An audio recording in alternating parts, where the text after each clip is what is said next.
सन 1800 दुनिया के लगभग सभी देशों से स्लेवरी सिस्टम यानी कि गुलामी प्रथा को खत्म किया जा चुका था, मगर ब्रिटिशर्स को गरीब और बेसहारा लोगों से गुलामी करवाने की आदत लग चुकी थी। इसलिए उन्होंने गिरमिटिया प्रथा की शुरुआत की। अंग्रेज गरीब और कमज़ोर देशों पर कब्जा करके ब्रिटिश साम्राज्य फैला रहे थे। वहीं दूसरी तरफ अफ्रीका, फिजी, मॉरिशस जैसे देशों में अपनी ज़रूरतें पूरी करने के लिए भारतीय पुरुषों, महिलाओं और बच्चों को गुलाम बनाकर भेजा जा रहा था। इन गिरमिटिया मजदूरों को लालच देकर अनजाने देश में भेजा जाता था, जहाँ ब्रिटिशर्स इनके साथ जानवरों से भी बदतर सलूक करते थे। पुरुष मजदूरों को बिना खाना दिए इतना काम करवाया जाता था कि वो काम करते करते तड़प कर मर जाते थे। महिलाओं का शोषण किया जाता था और बच्चों को बेच दिया जाता था। इन गिरमिट मजदूरों के दुख दर्द की कहानी आज भी दुनिया के इतिहास में खून के लाल अक्षरों में लिखी जाती है। तो ब्रिटिश सैनिकों ने इन गिरमिट मजदूरों पर किस तरीके के अत्याचार किए और साथ ही ब्रिटिश काल में भारतीय मजदूरों का जीवन कैसा था, और जब 1857 में अंग्रेजों के खिलाफ आज़ादी की पहली लड़ाई असफल हो गई तो अंग्रेज अफसरों ने भारतीयों से इतना क्रूर बदला लिया।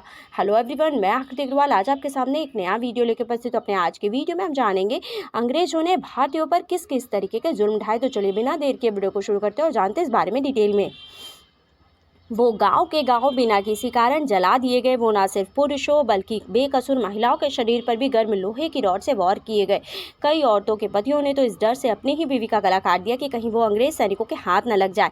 तो कैसे सन 1857 में अंग्रेजों ने लाखों भारतीयों का नरसंहार किया। आपको बता दें कि गिरमिटिया शब्द गिरमिट से आया है, जिसका अर्थ होता है समझौता। उस समय में भारतीयों ने समझौते को गिरमिट कहा था, जिसके तहत अंग्रेजों ने 1830 के दशक में भारतीयों को विदेश जाकर काम करने का प्रस्ताव दिया, जिसमें उच्च मजदूरी, बेहतर रोजगार का अवसर और उच्च जीवन शैली जैसे वादे भी किए गए। बड़े बुजुर्गों को दाल में कुछ काला लगा, लेकिन काम की तलाश कर रहे युवाओं ने फैसला कर लिया था।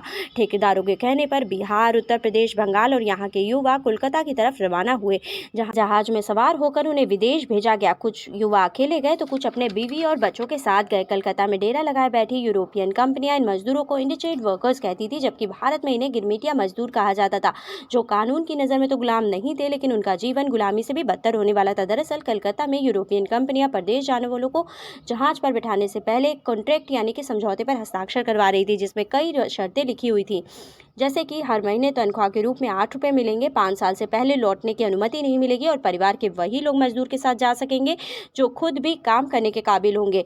वो जहां भी जाएंगे वहां उन्हें शादी करने की अनुमति नहीं दी जाएगी। बेहतरीन जीवन शैली और पैसे की चाहत में कई भारतीयों ने इस समझौते पर हस्ताक्षर कर दिया और निकल पड़े एक ऐसे सफ़र पर जहाँ से वापस लौटना बिल्कुल ही मुमकिन नहीं था, क्योंकि वो ब्लैक बोर्डिंग नाम की एक प्रथा के शिकार हो चुके थे, जिसमें लोगों को धोखा देकर या छल करके उनकी मातृभूमि से दूर देशों में गुलाम या कम वेतन वाले मजदूरों के रूप में काम करवाया जाता था। सन 1829 में भारत में गिरमिटिया मजदूरों का पहला जहाज रवाना हुआ, लेकिन यह यात्रा विफल हो गई। दरअसल यह यात्रा खतरनाक हुआ करती थी। जहाज में लोगों को सामान की तरह ठूस ठूस कर भर दिया जाता था। सोना तो बहुत दूर की बात है, इन मजदूरों को ठीक से बैठने तक की सुविधा नहीं थी। कुछ दिनों में खाना और पानी खत्म हो जाता था और साफ सफाई ना होने की वजह से जहाज में हैजा और चेचक जैसी महामारियां फैल जाती थी, जिसमें पूरे जहाज में सवार सभी मजदूर मारे जाते थे। फिर भी अगले 5 सालों में 25,000 भारतीय जैसे तैसे करके मॉरिशस पहुंचे, जिसके बाद इन मजदूरों के विदेश जाने का सिलसिला चलता रहा और 1834 से लेकर प्रथम विश्व युद्ध के अंत तक ब्रिटेन ने लगभग 2 मिलियन मजदूरों को Fiji, Mauritius, Ceylon, Guyana, Malaysia, Kenya और दक्षिण अफ्रीका समेत 19 उपनिवेशों में पहुंचाया। दूसरे देशों में पहुंचते ही ब्रिटिश सैनिक उनके साथ दुर्व्यवहार शुरू कर देते थे। दिन में 12 से 18 घंटे तक उनसे काम करवाया जाता और ढंग से 2 वक्त की रोटी भी नहीं परोसी जाती थी। गिरमिटिया मजदूरों में पुरुषों के 40% महिलाएं भी हुआ करती थी। युवा औरतों को अंग्रेज मालिक रख लेते थे, उनका शोषण करते थे और आकर्षण खत्म हो जाने पर उन्हें मजदूरों को वापस कर दिया जाता था। गिरमिटिया की संतानें मालिकों की संपत्ति हुआ करती थी। मालिक चाहे तो उन बच्चों से मजदूरी करवाए या फिर बड़े होने पर उन्हें बेच दे। इन्हें सिर्फ जिंदा रखने भर तक का खाना और शरीर ढकने भर तक का कपड़ा दिया जाता था।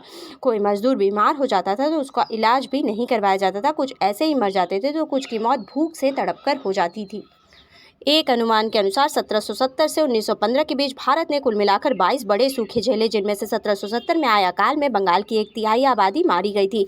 ऐसे में रोजगार, सही खान पान और जीवन शैली की चाहत में लाखों लोग गिरमिटिया बनकर भारत छोड़कर विदेश चले गए और इस दौरान देश में निरक्षरता भी ज़्यादा थी। इसलिए अधिकतर मजदूर समझौते को बिना पढ़े ही उस पर अंगूठा लगा देते थे और भारत से विदेश गए गिरमिटिया मजदूर का एक बड़ा हिस्सा कभी भारत लौट ही नहीं पाया। इस तरह कई दशकों तक गिरमिटिया मजदूर इस तरह के शोषण का शिकार होते रहे और उनकी हालत के बारे में किसी को कुछ पता भी नहीं चला। और फिर महात्मा गांधी जैसे स्वतंत्रता सेनानियों के दबाव के बाद ब्रिटिश भारत की इंपीरियल लेजिस्लेटिव काउंसिल द्वारा 1917 में गिरमिटिया मजदूरों पर आधिकारिक तौर पर बैन लगा दिया गया, जिसके बावजूद भी भारत में बंधुआ मजदूरी 1922 तक चलती रही।